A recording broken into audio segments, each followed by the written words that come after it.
Mail-order husband was rejected for being black, but a settler widow married him anyway. The wind came down from the mountains in slow, sighing waves, brushing across the tall grasses like fingers through a widow's hair. On the Langley homestead, where winter never quite left and spring arrived with a limp, Miriam Langley stood barefoot on her porch, her shawl clutched against her chest like an old promise. The sunrise had begun its climb, pale gold melting into the frost, but the warmth hadn't reached her yet. Not outside, not inside. Her house stood modest and worn, its bones creaking with age, but it held together. Like her, the woodpile was running low, and the roof needed patching where the snow had collapsed it last December. She made notes of such things without emotion now, as if the lists, the chores, the labors were what kept her stitched together. 2 years had passed since Samuel died. Just after harvest, when the fever came, he'd left her the land, a mule with one good eye, a barn with a crooked door, and a reputation in town that meant folks pitied her, but not enough to visit. The pastor had called her brave. The women had called her cursed. Miriam had simply folded her hands and gone on. The town of Whitetail Ridge had a way of burying things before they were dead. Women over 30, dreams, people with too much color in their skin or their stories. It was a place that liked what it knew and rejected what it didn't. Miriam had learned that firsthand. She had once hoped to remarry, not out of loneliness, but because she longed to build again. But when Sheriff Cole Ransom came calling that first winter after Samuel's death, all warm smiles and strong arms, he'd made a quiet inquiry about children. Miriam had answered honestly. A fever in her youth had left her barren. Cole had gone quiet, then gone away. Next Sunday, he stood beside another woman at church. Miriam hadn't wept. She'd chopped wood with more force than needed, then gone inside and fed the fire until her cheeks burned. Love, she decided, was a thing for women with softer stories. She wasn't bitter, but she no longer waited. It was Nellie, her half-blind sheepdog, who brought her the letter. Well, dragged it through the snow, more like. The post had come late, bundled in twine, and the envelope had a smear of Kansas dirt still clinging to it. The handwriting was her cousin's. Inside was a mail-order flyer folded twice. For ladies of steady character seeking dependable gentlemen of varied means and background. The ad spoke of widowers, war veterans, tradesmen, all willing to relocate for partnership, companionship, or purpose. The word purpose had made Miriam pause. She didn't need rescuing. She needed something to build with. Someone who wouldn't fear the quiet that lived in her. That night, beside the fire, she wrote a letter. Short, plain, and honest. My name is Miriam Langley. I live in Montana, alone on my late husband's land.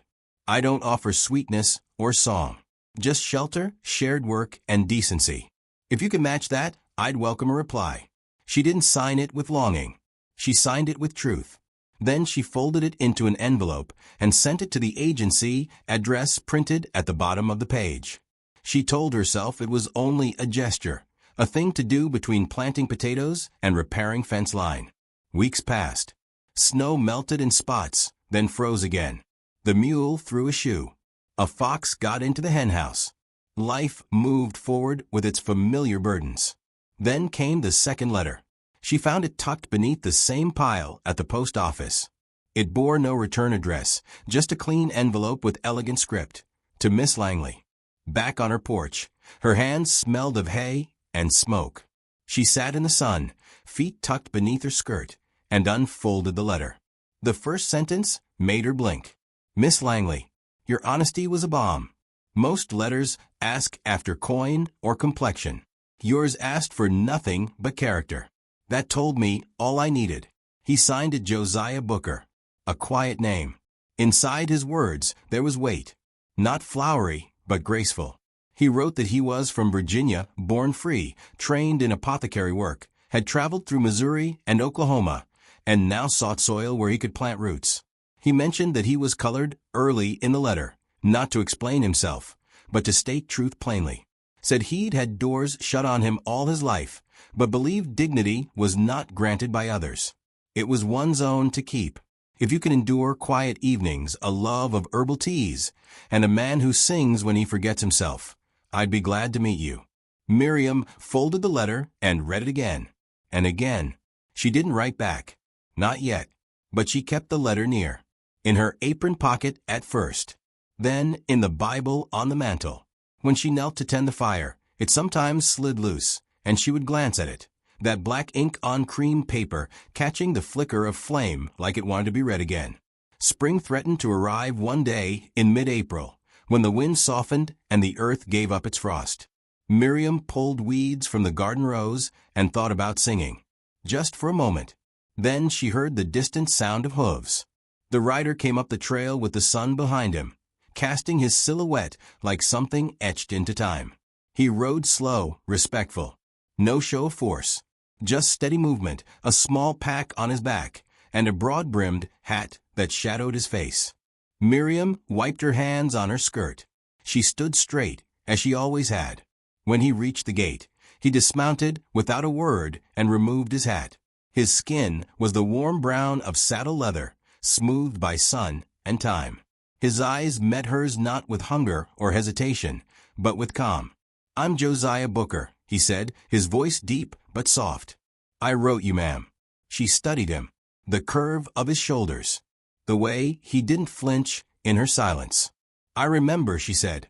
He looked toward the land behind her, fencing in need of mending, chickens scratching at the dust, the porch stairs slightly caved. He nodded once. "It's good soil," he said. Miriam felt something shift. Not like thunder, like the slow unfurling of a leaf that had waited all winter. "I got stew inside," she said. "There's only one chair, but we can trade off." He smiled, and it wasn't wide, but it was real. "I'm used to standing," he said. She stepped aside and held the door open. He followed. Inside, the fire gave off its usual quiet crackle. Nellie looked up from the corner and, after a beat, thumped her tail. Josiah looked around without comment, then knelt to offer his hand to the old dog. She sniffed it once, then laid her head on his knee. "You cook?" Miriam asked, moving toward the hearth. "I do," he said, eyes still on the dog. "But my cornbread's poor. I admit that." She nodded. "We'll work on it." She ladled stew into 2 bowls and handed him one. They sat in silence for a while, knees near but not touching, spoons tapping faintly against wood. Outside, the wind had shifted. No longer bitter, just cool. After he ate, Josiah stood, moved to the window, and looked out. "You mind me asking what happens now?" he asked. Miriam thought for a moment, then shrugged. "You don't strike me as a man who needs deciding for," she said. He turned, watching her closely. She added, "But you came all this way. So I figure we'll see what happens, long as there's work to share and quiet to keep." He looked down at the empty bowl in his hands, then to the fire, then to her. "That's more than fair," he said. She took his bowl, rinsed it with warm water, and set it aside. The silence between them wasn't awkward. It felt like an agreement. Outside, the light had faded into that soft blue that comes before stars. Josiah stepped out onto the porch while Miriam swept the hearth. She could hear the creak of the boards as he stood there, watching the land. Standing still. For the first time in 2 years, Miriam felt something inside her body loosen. Not joy, not yet, but a beginning. A chapter not written in anyone else's script. She stepped out and stood beside him, arms folded. The sky stretched open like a hymn. And beside her, the man who had written of tea, dignity, and quiet things did not reach for her hand. He simply stayed. The train pulled into Whitetail Ridge just after sunrise, its steam curling like ghosts into the still, frost-bitten air. Josiah Booker stepped down from the final car with a leather satchel slung over one shoulder and a quietness about him that some mistook for meekness. His boots touched the platform like he was stepping onto sacred land. Not because it welcomed him, but because he meant to treat it with care, whether it welcomed him or not. He wore a dark coat that had once belonged to his father and a wide-brimmed hat too fine for a town like this. His hands were rough from work, but clean. A man who had always understood the balance between pride and humility. He walked with the measured steps of someone who knew the cost of drawing too much attention, and drew it anyway. A few townsfolk looked up from their routines. A shopkeeper paused, cloth frozen in his hand halfway across a window pane. A young boy stared. Two ranch hands across the street murmured something low, then laughed. Josiah didn't change pace. The letter in his coat pocket had grown worn from rereading. Miriam Langley, a widow with clear eyes and plainer words. She hadn't asked if he believed in God, or if he was handy with tools, or if his skin might draw stares. She asked if he would keep his word, if he could weather silence without needing to fill it. He liked that, liked it more than he'd expected. He had written her truth, that he was born free on Virginian soil, that his mother had been a healer of the old ways, and his father a preacher who built benches for a church that never let him preach. He'd trained as an apothecary, though white folks seldom let him practice it outside colored towns. He'd worked wherever honest labor could be found, and kept his dignity like some men kept coin, tucked away but always on him.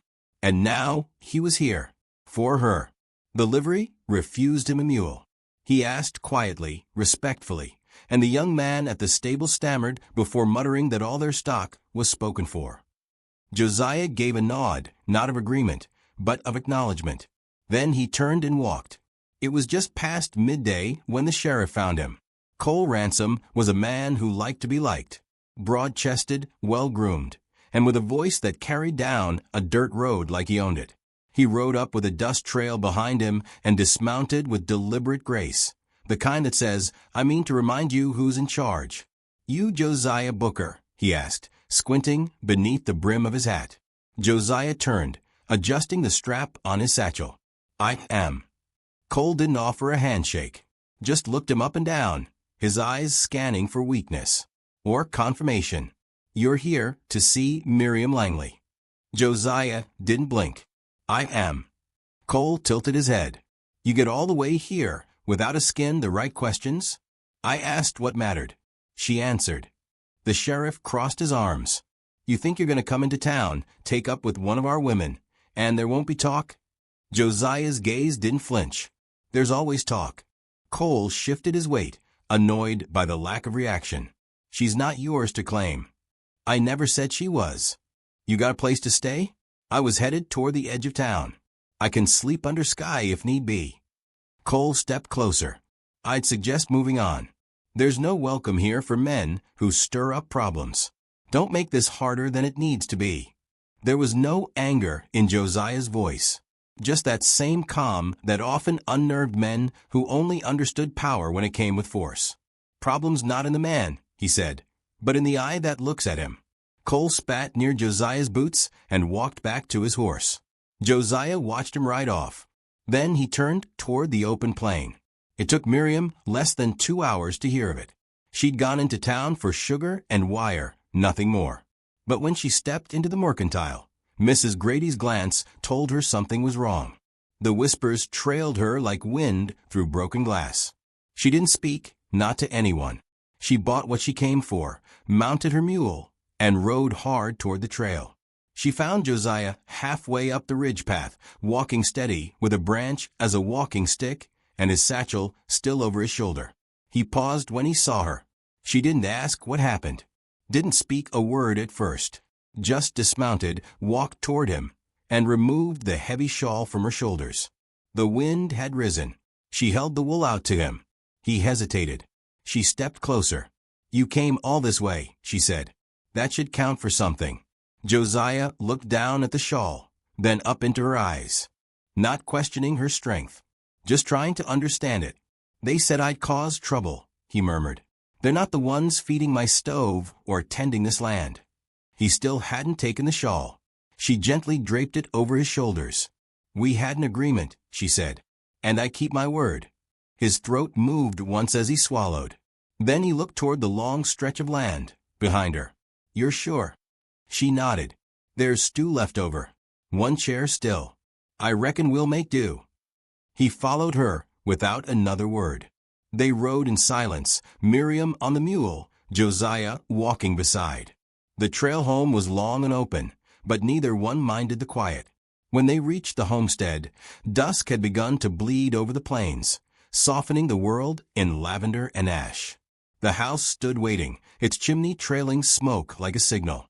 A dog barked once from inside, then settled. Miriam dismounted, handed him the reins, and opened the door. Josiah paused at the threshold, not because he feared what was inside, but because he respected it. He stepped in, removed the shawl, folded it carefully, and laid it on a chair. Miriam moved to the hearth, stoked the fire, and ladled soup into 2 bowls. She handed one to him. No ceremony, no pretense. Just 2 souls who'd crossed a cold land to keep a promise. After supper, they sat for a while, the fire warming their feet. Josiah didn't speak unless spoken to, but his silence didn't feel like distance. It felt like presence. When the fire burned low, he stood and looked toward the door. "I'll sleep in the barn," he said. Miriam didn't argue. He took his satchel, nodded once, and stepped out into the night. She listened for a while, to his footsteps fading, to the wind shifting, to the quiet her house had once known, now slightly changed. She moved to the hearth and placed another log on the coals. The second chair remained empty, but it didn't feel lonely. Not anymore.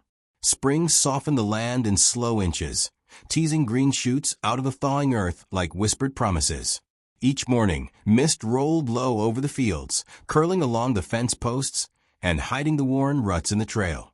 Miriam rose early as always, tying her hair back with a frayed ribbon and stepping out onto the porch with a coffee cup that had long since lost its handle. The days still bit cold, but the sun lingered longer now, and the silence felt companionable. Josiah had been on the homestead 3 weeks. He never asked to stay, but he never left. Each morning, she'd find him at work, splitting wood before she was out of bed, mending the barn door without being told, pulling stones from the garden rows with his sleeves rolled to the elbow. He asked no praise, left no mess, always made room for her in the tasks, like he understood that her life was something built carefully, and he meant not to trample it. She noticed the way he carried weight. Not physical labor, he bore that easily, but the weight of being watched, measured, always just slightly out of place. He didn't flinch when townsfolk passed on the road without nodding. He didn't speak of it, didn't fester. But Miriam saw it. The way his shoulders would rise, then lower slowly, like letting go of something that threatened to stay. Inside the house, a quiet rhythm took shape. He slept in the barn, by choice. Said the mules' breathing steadied him. She didn't push. But by evening, they shared space without effort. He'd sit on the floor by the fire with one leg tucked under him, whittling something with a small, bone-handled knife.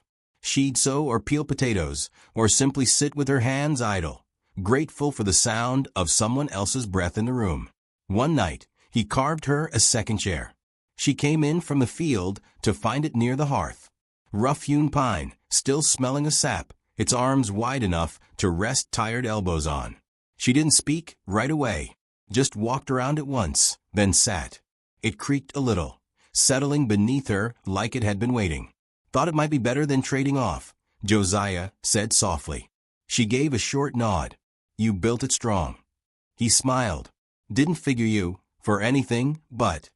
From then on, they sat beside each other most evenings, watching the fire dance low. Sometimes he played his harmonica, quiet, wandering notes that drifted through the house like smoke. Other times, he wrote in a small leather journal. She never asked what was in it, and he never offered. But she liked the look of his handwriting, clean, deliberate, like he respected every word he put down. Once, she found a folded slip of paper in the bread tin. No name, no explanation. Just a quote, handwritten in the same ink. "Some souls meet not to burn, but to keep each other warm." She didn't mention it, just tucked into the inside pocket of her dress, and the next day, left one of her own beneath his tin cup in the barn. "I don't mind the quiet. I just like when it's shared." After that, it became a language between them, notes left where hands would find them, sentences like footsteps across a field. Never declarations, just truth in its smallest and most honest form. One afternoon, while they planted onions along the fence line, Miriam noticed the dog watching Josiah with her milky eye. Nellie had taken to him like old kin. She followed him at a distance, laid near his boots, even whined when he went too far from the house. "You sure you didn't know each other in another life?" Miriam asked, squinting into the sun. Josiah glanced down at the dog, then up at her. "Could be," he said. "Maybe I was someone who needed watching." "You still are," Miriam replied, brushing dirt from her palms. "But not for the reasons they think." They shared a look then, just a second too long, like a thread caught between two needles. Then Josiah nodded and went back to planting. The world around them remained unchanged in its judgment. The women in town no longer waved. The pastor avoided their eyes. At church, Miriam sat alone now. Josiah didn't come. Said he prayed better under open sky. She didn't argue. Neither of them needed blessings, spoken from cold lips. But there were other kindnesses. Small ones. Mr. Weller at the mill still offered good prices. Miss Hattie, the seamstress, left a parcel of strong cloth on Miriam's porch without a word. And in the mailbox one morning was a letter from Miriam's cousin in Kansas. No questions, just a short line. "Glad you opened the door. Keep it open." Late one evening, as they finished supper, a storm began to build. Rain tapped the windows like fingers, and wind slid through the cracks in the shutters. The fire danced harder, throwing light across their faces in rippling gold. Josiah reached into his coat and pulled out a pouch of dried herbs. "You mind if I make something?" he asked. Miriam gestured toward the stove. "Be my guest." He boiled water, dropped in the herbs, and stirred slow. The smell that rose was warm, earthy, lavender, mint, a hint of something darker. "My mother used to brew this when the nights felt heavy," he said. Miriam took the offered cup. "Does it fix the world?" He smiled. "No, but it makes you not mind it so much." They drank in silence. At some point, the lights flickered. Josiah reached over and adjusted the wick of the oil lamp. His fingers brushed hers. Not by mistake. She didn't pull away. Instead, she watched the fire, and he watched her. "You ever miss him?" Josiah asked, voice barely above the hum of the wind. She took a breath. "Not in the ways people think. I miss the sound of someone else waking up. The knowledge that I'm not the only name the house knows." Josiah looked into his cup. "I never had that. Not for long." "Well," she said, setting her cup down, "you do now." The words hung between them, simple and unadorned. Josiah didn't answer with speech. He simply leaned back in his chair, hands folded in his lap, and let the quiet between them stretch like a blanket pulled over both their shoulders. The storm passed in the night. By morning, the ground outside glistened, and the sky looked scrubbed clean. Birds returned to the fence posts. A rabbit darted across the path near the well. Miriam stepped onto the porch with her coffee and found that Josiah had already started working on the fence. Shirt sleeves rolled, hair damp from sweat. He moved with the steadiness of a man building something meant to last. She watched for a long moment, then turned, went inside, and cleared a space in the cupboard for his tin cup. Not because he asked, but because he stayed. The thaw came sudden that year, as if the earth, tired of holding its breath, exhaled all at once. Water spilled from the hills and traced old paths through the Langley fields, waking roots that had lain dormant under frost. Birds returned in earnest. So did trouble. It started with smoke on the southern ridge, thin, rising, far off. Josiah and Miriam watched it from a porch, each with a different stillness. She saw fire. He saw accusation. By mid-morning, word reached them. The Ferguson barn had burned to the ground. Nothing left but scorched beams and livestock bones. By sundown, the town had decided who was to blame. Josiah was in the shed repairing a broken latch when he heard the sound of horses. Not one or two, several. He stood slowly, wiped his hands on a rag, and stepped out just as Miriam came through the front door, shotgun already in her arms. They met eyes across the yard. No words passed. None needed. The riders came into view with their coats open and their collars turned against the wind, but their faces were hard, their hands near their belts. Cole Ransom led them, his horse high-stepping like it knew the performance. "Evenin', Miriam," he said, voice loud enough to reach the barn, the house, and the sky above. "Evenin', Sheriff," she replied. Cole tipped his hat, but didn't smile. His eyes flicked to Josiah. "We're here to ask some questions. There's been damage. Reckless damage. Some say they saw a man out that way the day before. Tall. Dark coat. Darker skin." Miriam lowered the shotgun just slightly. "You got a witness?" Cole ignored the question. "Town's uneasy, Miriam. Things like this, they stir people." Josiah stepped forward then, calm as ever. "I was here all that day. Repaired your fence, ma'am. Then I rode to Miller's Creek to fetch medicine for the dog. I passed no ridge." Miriam nodded. "He was here. I can account for his time." A man behind Cole snorted. "Don't reckon your words impartial these days." The words curled in the air like smoke from a damp fire. Miriam didn't blink. She took another step forward, raising the gun again, just a little. "You came onto my land," she said quietly. "Without cause. Without warrant. You can ask your questions. But you don't bring judgment on the back of a rumor." Cole shifted in his saddle. "We're just trying to keep the peace." Miriam's mouth twitched. "Funny. Feels more like you're looking to break it." The tension throbbed, hot, alive, a living thing crawling through the air. Then Josiah raised a hand, slow and open. "I've no quarrel with any man here," he said. "But I won't be judged for smoke I didn't light."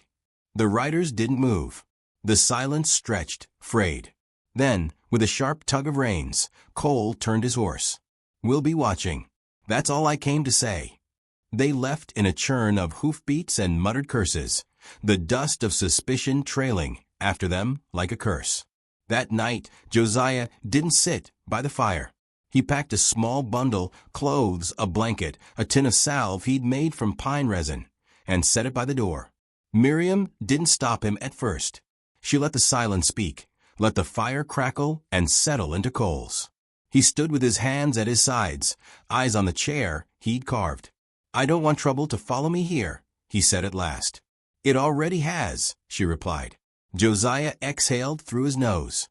"That wasn't a warning, Miriam. That was a promise. They won't stop next time. Then we don't let them." He looked at her, really looked. She was tired. But there was iron in her voice. Not desperation, conviction.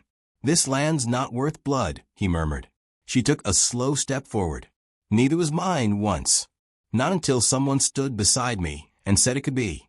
His jaw flexed. "You don't owe me this." "No," she said, "but I choose it."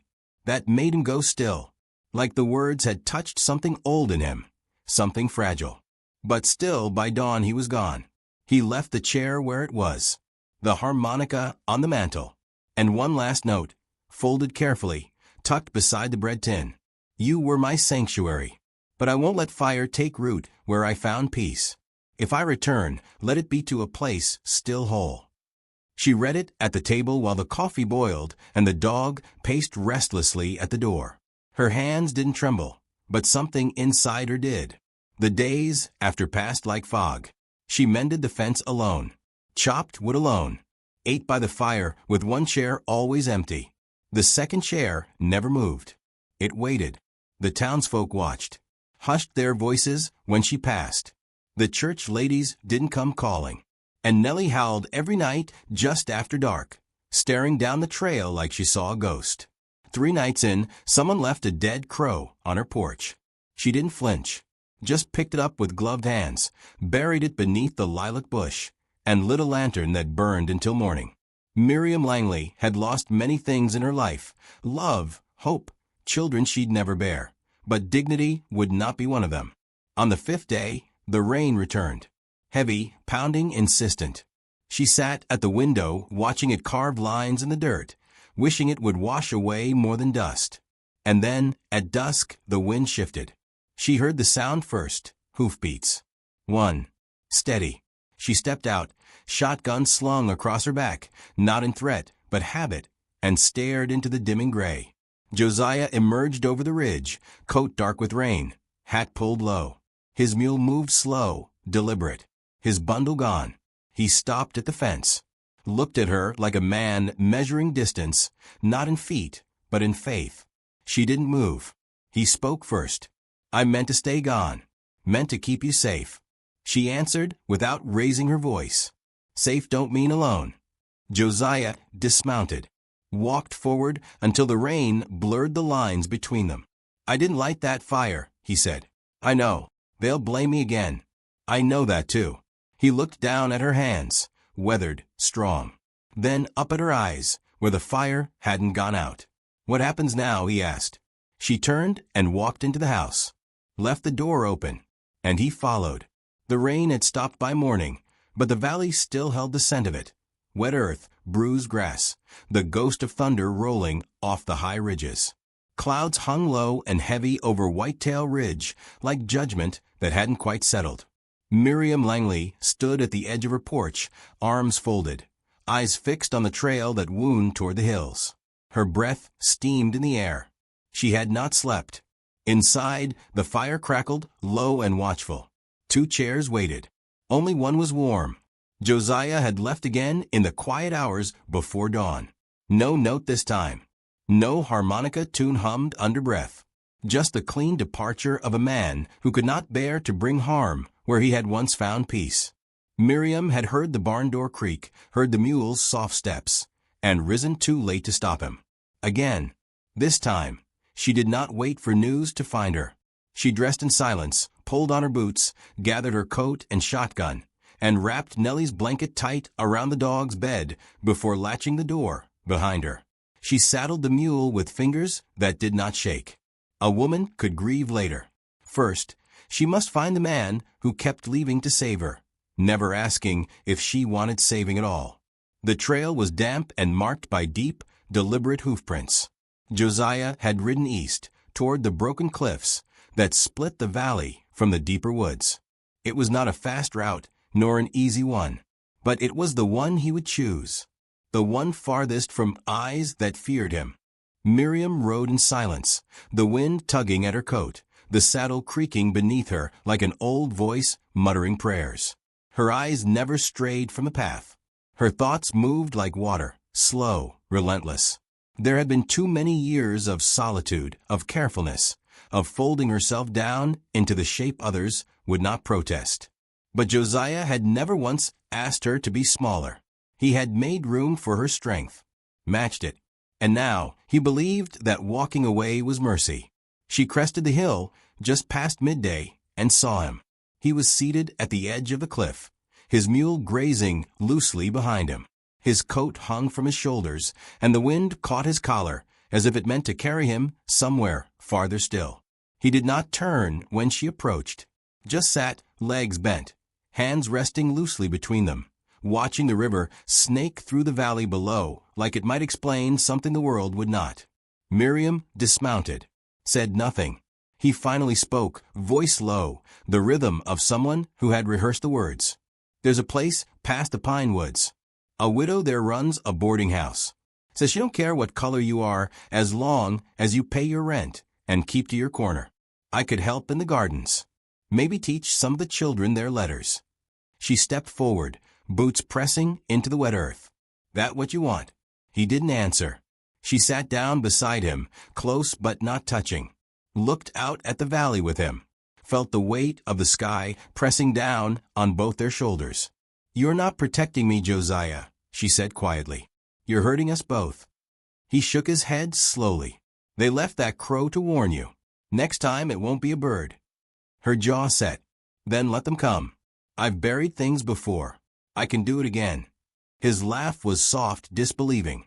"I've seen what mobs become, Miriam. You think they care that you're brave? You think a shotgun scares a man who's convinced his hatred is holy." She turned then, finally facing him fully. "What scares them," she said, "is that I didn't turn you out, that I opened the door, that I called you mine, and didn't care who heard." His gaze flicked to hers, pained and unsure. "You never said." "I didn't need to. I set a second place at my table. I left your chair by the fire. I carved your name into my days.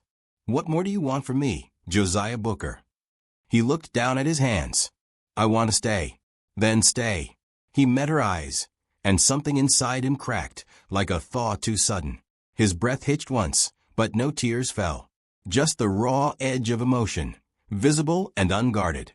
"I've loved you since the first time you said nothing," he said. "You didn't ask who I prayed to. You didn't tell me I had to prove anything. You just made room." She nodded. "And I've loved you since the first time you didn't flinch when I was silent. Since you built that chair without asking where you'd sit." The wind swept through the valley. A hawk cried high above them, its wings cutting across the sky like a blade through blue velvet. Josiah reached over then, tentative, his fingers brushing hers like they were trying to remember how to fit. She curled hers around his, rough to rough, warmth against warmth. Below, the river moved without rush. Above, the clouds began to break. They rode back together. It wasn't a triumphant return. No flags waved. No neighbors stood to welcome them. But the land looked different somehow, as if it had exhaled. As if it, too, had been waiting. They moved through the house like people who had never left it. He set his satchel down without hesitation. She placed a clean towel on the hook by the basin. Nellie barked once, then returned to her bed, unconcerned. That night, they lit the fire together, side by side. The second chair had dust on its arms. Josiah wiped it clean with his sleeve before sitting. They didn't speak of what might come, the warnings, the threats. The town's narrowed eyes. They spoke of planting tomatoes, of repairing the east fence, of painting the shutters before summer. Later, when the moon was high and the embers glowed low, Miriam leaned her head against his shoulder and whispered, "Do you still have that journal?" He nodded. "It's under my coat." "Good. Then write this down. A man's color tells you nothing, but his kindness writes the story you live by." Josiah looked down at her, soft astonishment in his gaze. "You want me to write that?" "I want you to remember it," she said, "for when the next shadow comes." He kissed her temple, reverent, like the act of touching her was a kind of prayer. Outside, wind pressed gently at the window panes. Rain no longer threatened. The valley slept. And in that cabin, with 2 chairs by the fire, love was not loud, but it was whole. And it stayed. If this story moved you, please let me know. Where are you listening from? I'd love to hear that, and also like, comment, and subscribe.